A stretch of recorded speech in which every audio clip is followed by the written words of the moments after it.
Hey viewers, Armchair here, and it's time for another episode of World of Warcraft Mount Roulette. Let's go ahead and jump right in and see what we get. Okay, so we've got the Expedition Bloodswarmer. This one specifically is purchased for gold from the faction Talanji's expedition in the zone of Nazmir on the continent of Zandalar. It requires Exalted and is quite the terrifying looking mount, with that blood constantly dripping out of its gaping maw, sort of a leech bat spider thing, something we've seen in the War Within expansion quite a bit with the Nerubian mounts, that same sort of bat wings on the spider body. Here we have the Drake of the East Wind. I really love these Storm Dragon mounts with the armored headpiece and the crackling blue veins everywhere, even down on the legs. And that glowing blue eye is a nice touch. I really love the mount special animations on these drakes. For example,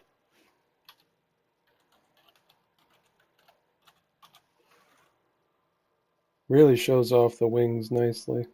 So in order to get your hands on the Drake of the East Wind, you're going to need to complete the Glory of the Cataclysm Raider meta achievement, which encompasses the 3 raids of Blackwing Descent, the Bastion of Twilight, and the Throne of the Four Winds.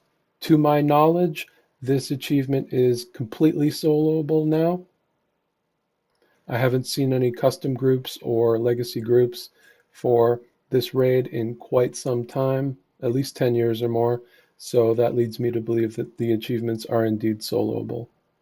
If I'm wrong, feel free to let me know in the comments. Moving right along.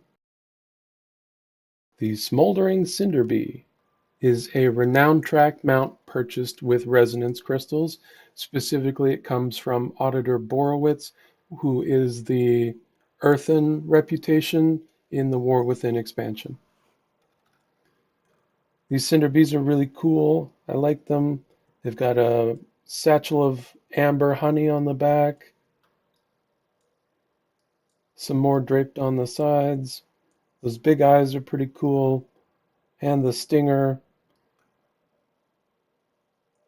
Great mount if you're looking for something Firelands, but not. The Infinite Timereaver is, or was, my white whale for a very long time. And when I finally got it back in the Dragonflight expansion, I was ecstatic. So, in order to get your hands on the Infinite Timereaver, anytime that time walking events are up, any of the time walking dungeons that you queue for, any of the bosses within those dungeon runs have a chance to drop the Infinite Timereaver as bonus loot for you. Meaning it's personal loot, it does not get rolled on, you don't have to worry about anything like that.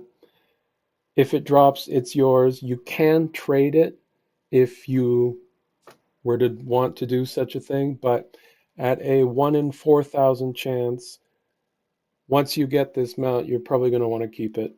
If you do somehow manage to get a duplicate and you make somebody else the happiest person on earth, good for you. But I've only seen the one ever for myself. That's how incredibly rare it is.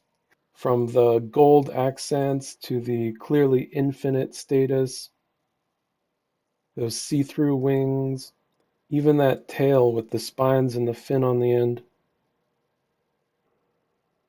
Yeah, the Infinite Timereaver is probably my top 5 favorite mounts ever because of how long it took me to grind it out.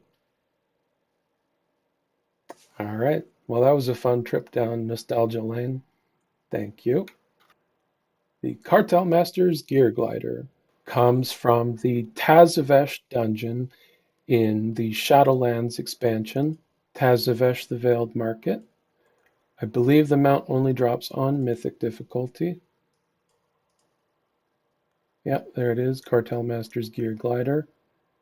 It is a 1% drop chance mount. So interestingly enough, The mount does also drop on heroic difficulty according to the dungeon journal.